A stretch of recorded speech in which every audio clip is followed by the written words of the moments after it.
Hi, I'm Tim. Welcome back to WatchBox, and thanks for logging on. We are waking up with watches, and everything you see is for sale. These watches are listed in the description below with prices when available and reference numbers. Reach out to me, tmosso at thewatchbox.com, for any pricing inquiries. If the watch doesn't have a listed price, reach out to me. If you want to know more about the watch, boxes, accessories, extra photos, reach out to tmosso at thewatchbox.com. And also reach out to me if you want to sell a watch or trade. We are always looking to build inventory. Once again, the address tmosso at thewatchbox.com. Let's jump in with two of a kind. As you can see, Rolex had a big year. The arrival in 2020 of a new robust and 41mm Oyster Perpetual has changed the game a little bit, as the timepiece, born of the original Oyster Perpetual from the 1930s, is still going strong as a core sports watch in the Rolex lineup. Upgraded in some ways, it is no longer, strictly speaking, entry-level in substance. Its style is timeless, and Gerald Gento once remarked in an interview that one of the watches he wished he had invented or designed was the Oyster case. This watch is that to a T, with a lovely domed bezel. You can see this is reference 124300, 41mm, stainless steel domed bezel, handsome tapered, non-super case profile, 100 meters water resistant, plenty of lume, white gold hands, Rolex logo, as well as indices, doubled indices at 3, 6, and 9. Inside, caliber 3230, now a 70-hour, effectively 3-day power reserve. Two different looks. You can see the post-2018 evolution of Rolex dials. Every new model that launches gets that little crown between Swiss and made. Easy watches to wear, whether you prefer a little bit of color or more traditional black dial. Both of these watches have a lot of wrist presence, now comparable to the wrist presence you'll get from something like a GMT or a Sub. The 41 wears like a cushion case, and I have to say it is a fair description of the Oyster, which has never been precisely a round-cased watch. The timepiece is very versatile, and when I talked about upgrades, I don't just mean the longer power reserve of the movement or the increased amount of white gold on the dial. I mean the Oyster Perpetual now includes EasyLink, the 5mm tool-free adjustment system, previously not included on the Oyster Perpetual series. This is a big upgrade if you want to take in or take out the equivalent of one sizable link. Now let's go way up market and upscale, from a company that makes close to 1 million watches a year to one that makes about 100 to 120. New for 2020 and built in only 18 pieces in grade 5 titanium, this is the Greubel Forsey, and we are looking at the Balancier S. It is how Greubel Forsey does a sports watch. Now you can see the balance is enormous, 14mm across with recessed bolts, free sprung. You could see the free sprung regulator. You could see the recessed bolts, which are used to adjust the inertia and thus the timing. And then there's a handmade overcoil hairspring, so the watch will keep excellent time in any physical position. Two mainspring barrels, superimposed, manual wind, 3-day power reserve with a power reserve indicator. The watch is 45mm wide, 45mm lug to lug, so it wears nice and compact and feather light on the wrist. The bridges and the plates are all immaculately hand finished from, wait for it, titanium. Grade 5 titanium. You can see when there is black polishing, mirrored beveling, or frosting on this movement, all of it has been done manually on titanium, which is extraordinarily difficult to finish. Grade 5 is a super hard material. The watch is 100 meters water resistant, which means you're getting world-class finish, and Greubel Forsey really is the apex of finish, but you're getting it in a watch with a long power reserve, a loomed dial, and sufficient water resistance that you can swim with it on a lovely integrated rubber strap that makes this viable. It's a very compact watch on the wrist. You can see its edges are nowhere near the edge of my 16cm circumference wrist, and there's a wonderful depth to the watch, as well as a handsome and difficult to achieve camber to the sapphire crystal. It is very hard to make a crystal like that water resistant, much less 100 meters water resistant. So impressive work by Greubel Forsey. Out of La Chaux de Fonds, they make 100 to 120 watches a year, and that's about how many employees they have, meaning they have a literal 1-to-1 ratio between employees and watches produced, and all of that is down to the level of finishing bestowed on the exterior and interior of these watches, which is world-class and among the best available. Now, Ressence for 2020 launched its X series of 10th anniversary watches, and what we have here is the Type 1 Slim X. olive green brushed metallic dial, 42 millimeters in grade 5 titanium, 11 millimeters thick. With a new 2892 base movement, the Type 1 becomes a lot thinner, but we keep the Resonance orbital convex system that drives the regulator planetary dial. It is a 40-piece limited edition, which means it is scarce, on a matching olive green leather strap. The watch is an automatic winder, but you can see there's a lever in the case back. This first debuted on the Type 1 squared, and you have the ability to manually wind the watch if you wish, as well as set the watch, and you can see it is a regulator. And if you want to know what time it is, you can see, well, the hours point to 6, the minutes point to 60, so it is 6 on the nose, and you can see via the day of the week indicator that it is 6 a.m. because, and we'll get a little bit closer to show this to better advantage, these little arcs represent the 7 days of the week, and the index moves in a clockwise direction, so you're looking at Monday, Tuesday, and because it's in the first half of the arc, you are looking at 6 a.m. on a Tuesday. That's how you read the watch. There's a little constant seconds runner, and the watch is beautifully loomed, and you're going to see this in a moment. Loom shot on the way. One of the most expressive and imaginative loom shots you will find. And note that the loom is here present in two subtly distinct colors. There is teal and green both. An absolutely awesome piece from one of the best independents in the business, with a rock-solid base movement, and then the ROCS 115 pieces, a second movement on top of the base movement, the second made in-house. Turning the clock back to 2017, the Jaeger-LeCoultre Master Control Sector Dial series was well received. Taking a dial that was found on, of all things, a pocket watch in the JLC Factory Museum, they adopted the Master Control case in stainless steel, here 39 millimeters, and a lovely geographic complication. There was the chronograph, the automatic, and the geographic, of which the geographic is probably the most useful.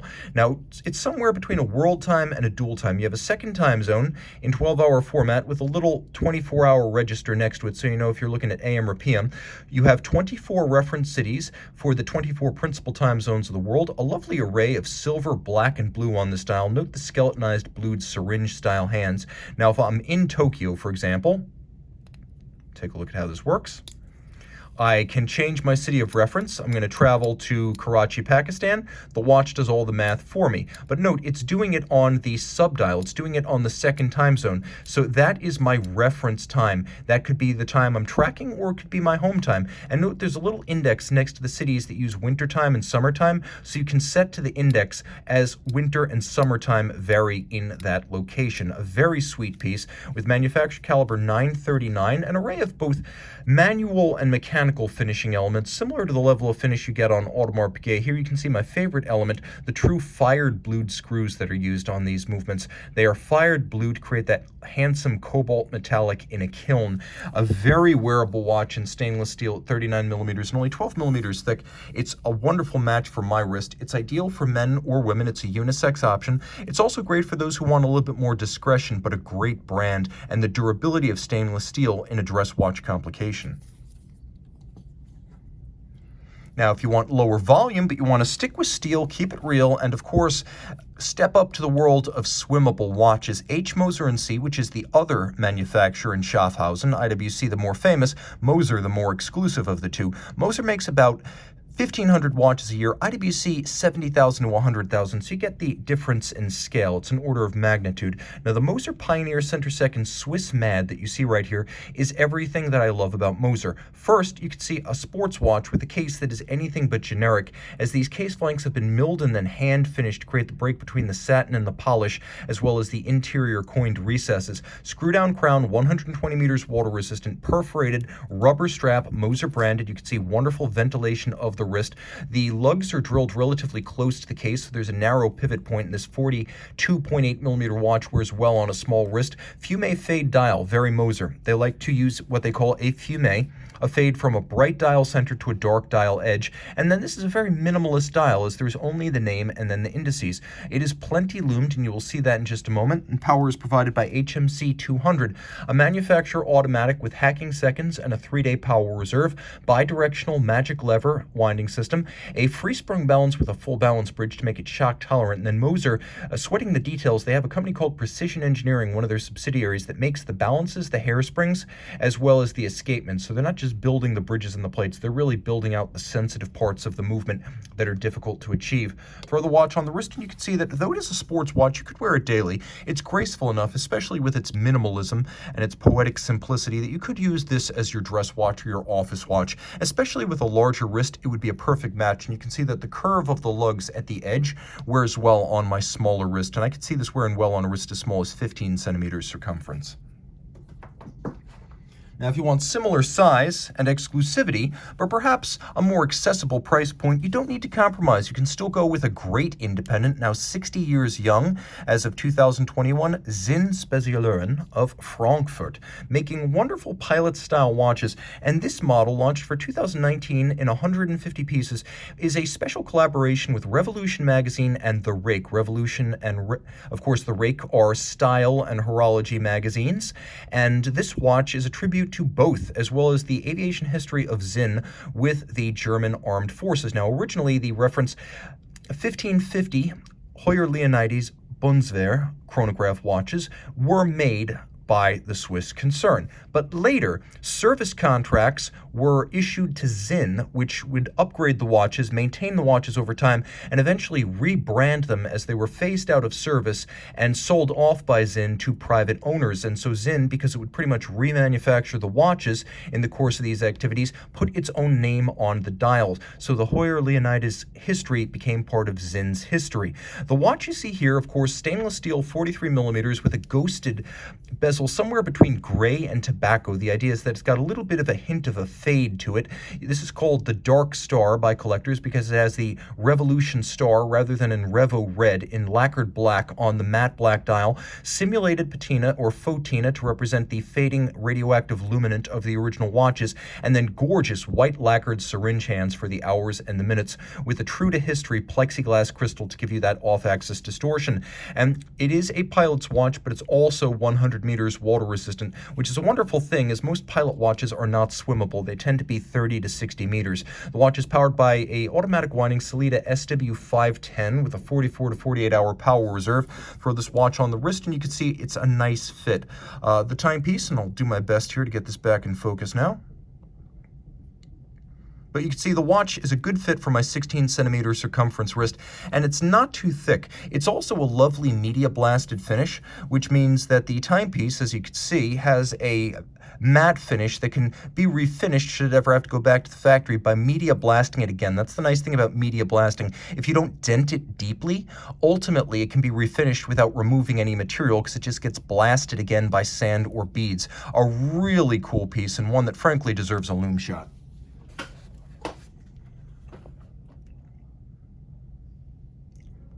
Absolutely gorgeous. Photina, but real Loomed.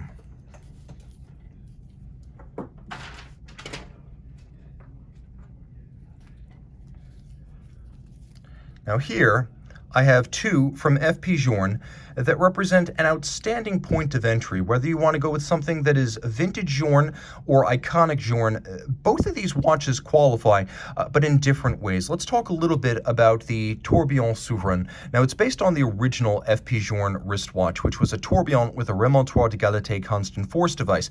The timepiece you see here features the post-2004 aesthetic with the solid seconds disc, the use of a rose gold rather than the earlier brass movement. So it's an 18-karat rose gold bridge and plate caliber. Here, a 40 millimeter platinum case, a rose gold dial made of solid media blasted rose gold. You have black polished steel bezels framing the chronograph, or excuse me, the time-telling dials, as well as the tourbillon. I'm getting ahead of myself. I do have a chronograph coming, but this is not it. The Tourbillon Souverain features the remontoir d'égalité from the original, but just as with the original, the system deactivates after 28 hours, which is why you're currently looking at scrolling seconds. From 28 hours to exhaustion, the watch will actually run in scroll or sweep seconds. Once you wind it past a certain point, the remontoir or the constant force device is re-engaged. So you can see now the watch gives you that seconde mot, or the jumping second, the dead second. So that is powered by the constant force device, which is on the reverse side. It is a linear titanium spring, and it's a buffer between the barrel and the escapement. So whereas the tourbillon for a wristwatch is not precisely a mechanism dedicated to precision, with the remontoir d'égalité, you get constant balance amplitude for 28 hours of operation, which means the watch actually does achieve the chronometric intent that Abraham Louis Breguet first had for the tourbillon when he crafted his first prototypes in the late 18th century. So this watch actually keeps excellent time, making it one of the few tourbillon watches dedicated to chronometry. Now you can see it's beautifully hand finished with a filigree or wire style tourbillon carriage with a black polished half bridge for the upper tourbillon cage. It has an overcoil hairspring that's adjusted in 6 positions and free sprung, meaning it can be adjusted very precisely, and then with the overcoil it can overcome the effects of gravity in different orientation on the rate of the balance.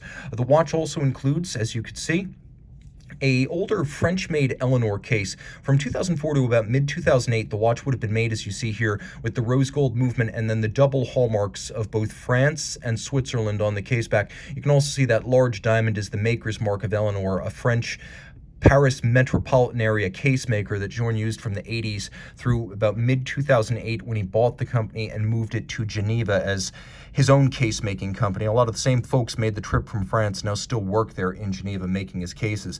The watch is extraordinary, and as you can see, the watch is also fairly thin for what it is. Journe has always believed that watches should be relatively compact and flat, and I happen to agree with that. The watch wears beautifully on my 16-centimeter circumference wrist, and it would be viable on a wrist as small as 13.5 centimeters circumference. Now, if we want to go back a little bit further, we still have an Eleanor-made case, and you'll find both French and Swiss hallmarks, as well as the Eleanor maker's mark on this watch.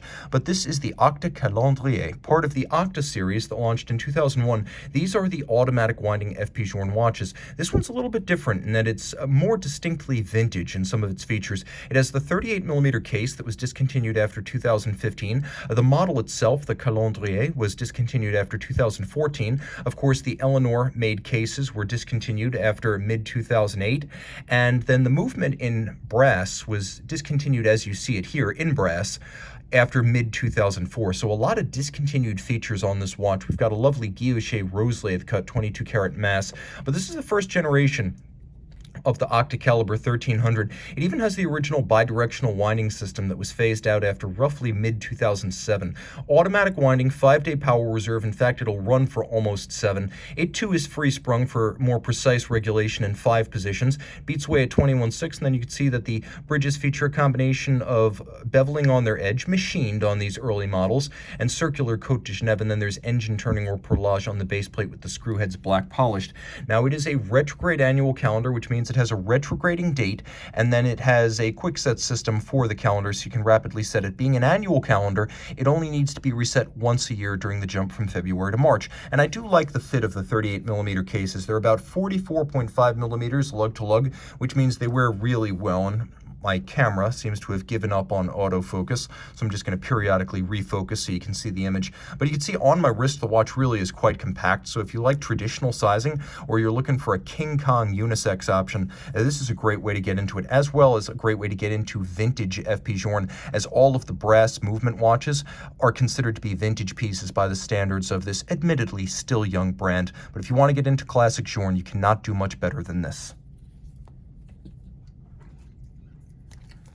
Okay, I promised you chronographs were coming. I kind of teased it by accident when I was talking about the tourbillon. Well, we have two of very different character. One launched in 1996. This was a celebration of Tag Heuer's big IPO in the mid-90s. And you can see this is the model reference 3110, which means two things. One, a very true to history, exclusively Heuer branded 36mm steel case, no date dial, and two, a moonwatch caliber inside, based on the Lemania caliber 1873 that does business as the Omega 1861. This is a very faithful representation of what a 1964 Heuer Carrera would have looked like, and they were very serious about this. You will struggle to find Tag Heuer anywhere on this watch. The dial is Heuer branded, the crown is Heuer branded, the buckle is Heuer branded, the case back is Heuer branded, and of course, being a manual wind, it is the purist's choice. It is also, we're going to get a little closer here, I'll see if I can get the focus back in sync.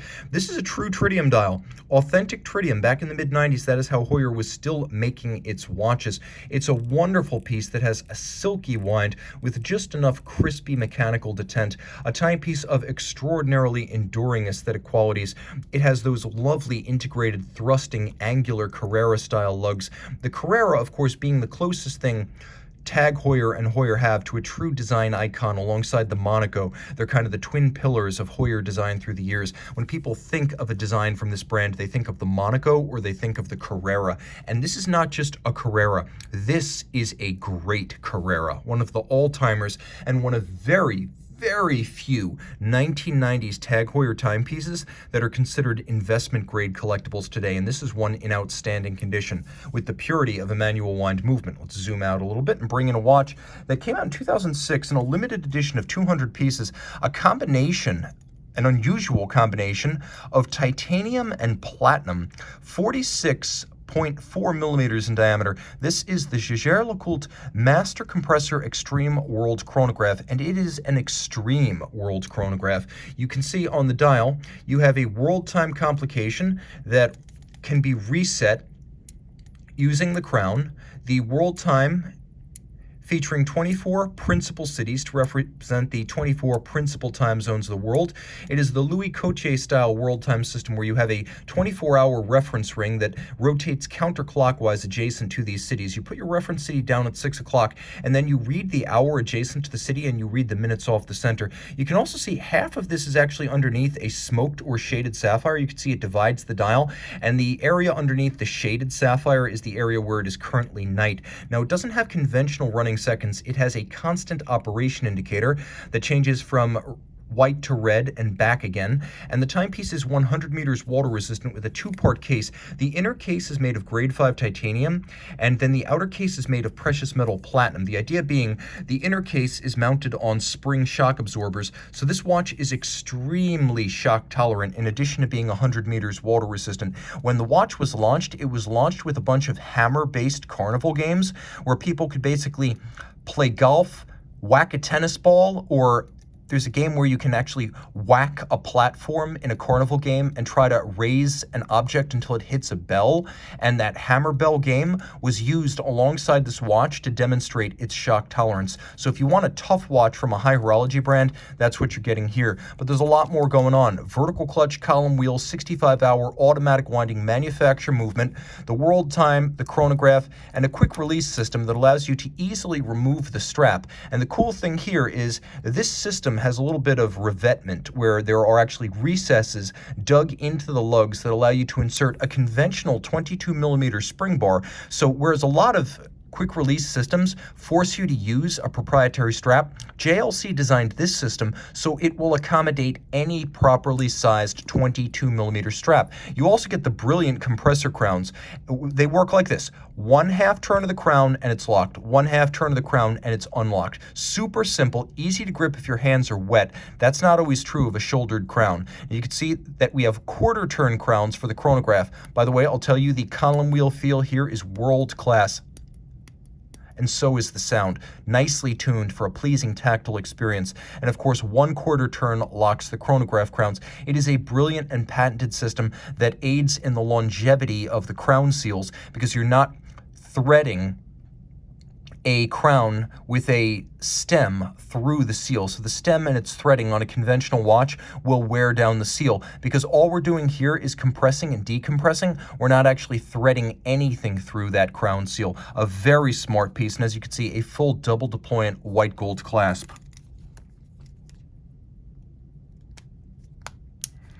And you can see how easy it is to quickly rejoin that strap to the watch. If that watch represents monstrous size and complexity, this watch represents the epitome of simplicity, the king of Calatravas. This is the 5196P, and this truly is the lord of them all. It's a remarkably discreet watch, only 37 millimeters in diameter in platinum and 7.9 millimeters thick. Underneath the case back, it uses the Patek manufacturer manual wind caliber 215 Petit Second, 44-hour power reserve, 4 Hz beat rate, Patek Philippe seal, previously Geneva hallmark, now Patek Philippe seal, silicon anti-magnetic hairspring, and a free-sprung architecture with a 44-hour power reserve. But this watch is all about the case and the dial. The case profile and the dial layout pay homage to the reference 96, which ran for about 40 years from 1932. That was unofficially the first Calatrava, and it was the first Patek watch to be designed under Stern family oversight. The dial of the watch is drawn more directly from the so-called Calatrava 570. The reference 570 with appliqué Breguet Arabic numerals was probably the most poetic and best remembered of that series, and that model in that variation lends its dial aesthetic to this watch, which features an opaline or matte center in silver and then a lovely brushed concentric pattern underneath these handsome, fluid, flowing Breguet style white gold Arabic numerals, small seconds, and then dimple style minutes outboard with leaf style hands. This is as good as it gets, and you can see because it is a modern platinum Patek, it has that brilliant cut top Vesselton diamond between the lugs at 6 o'clock. This watch is ultra slim and low profile on the wrist. A wonderful timepiece, and again, I'll get us back in focus here.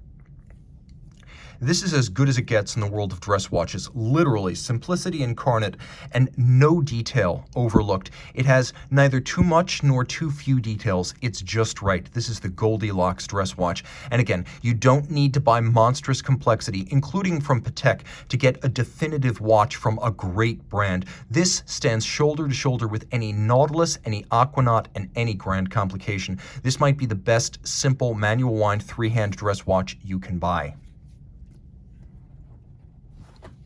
If you want to split the difference between the complexity of the JLC and the simplicity of the Patek, may I recommend this timepiece, which was delivered to market in 2008, the Glasuta Original Pano Tourbillon XL, 42 millimeters in white gold. It features a power reserve indicator, a retrograde date, a bifurcated silver, white, and black dial that bears a little bit of a resemblance to a New York black and white cookie, and some have called this the Gyro Tourbillon Jr., as it does share the general aesthetic and dial layout with the 2004 JLC Gyro Tourbillon. The difference is this watch is a lot thinner, more wearable, and more affordable. Now, this is as good as it gets in Glasuta, East German watchmaking of the most traditional fashion. Let's see how close I can get without corrupting. The tourbillon is a flying tourbillon. Of course, the flying tourbillon, designed and invented by Alfred Helwig in Germany during the 1920s. It has no upper bridge to block your view of the tourbillon regulator. This one beats away at 21,600 vibrations per hour. It is a 1-minute tourbillon that turns once every minute.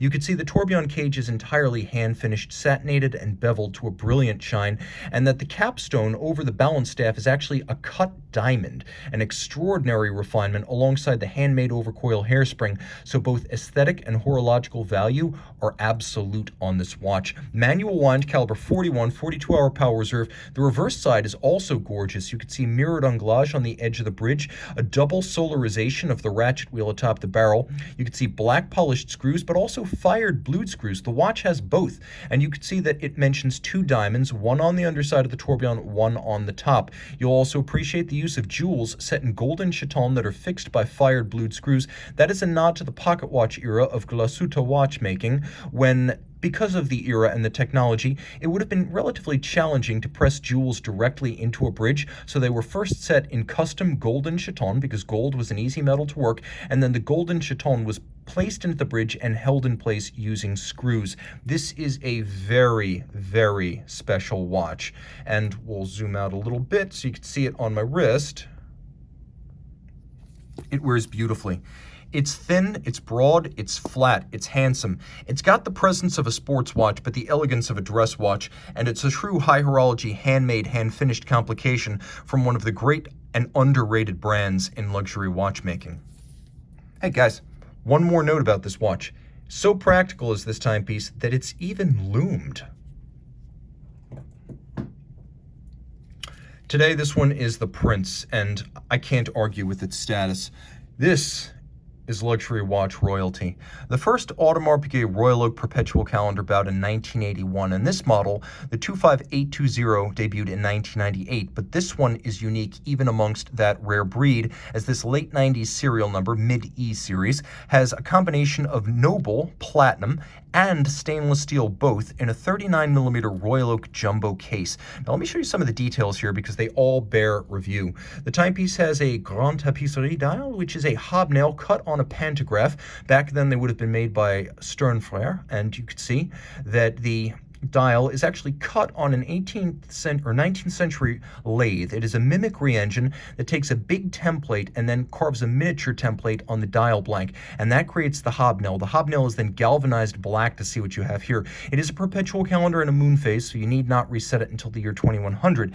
Now the bezel, extraordinarily, is made of platinum. So you have a platinum bezel, all of high polish, and then you have these platinum intermediate links in the bracelet. So you have platinum in the bracelet, you have platinum on the bezel, meaning along with the steel, the watch actually has a fairly substantial heft to it in the hand. The bolts inside the bezel, they're white gold, and you can see when side by side with platinum, white gold is a little bit warmer even than platinum is. So there's a nice tonal contrast right there. The hand finishing is immaculate, and this is what you're really paying for when you buy a Royal Oak. The level of attention that's lavished on components like the bracelet, which by itself can take 9 to 11 hours to finish.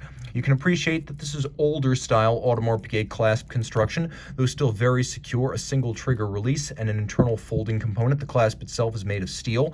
The watch features the original jumbo case construction, which means unlike later 15202s, here we have the mid case and the case back milled out from a single block of stainless steel. Why don't they do this anymore? Well, because it's expensive and difficult. That's why. Cost cutting. The old way is the best way, and the old way is the way this is built. It's also the way that Gerald Genta designed the original 5402 back in 1972, so it's closer to the master's own intent. The movement is extraordinary.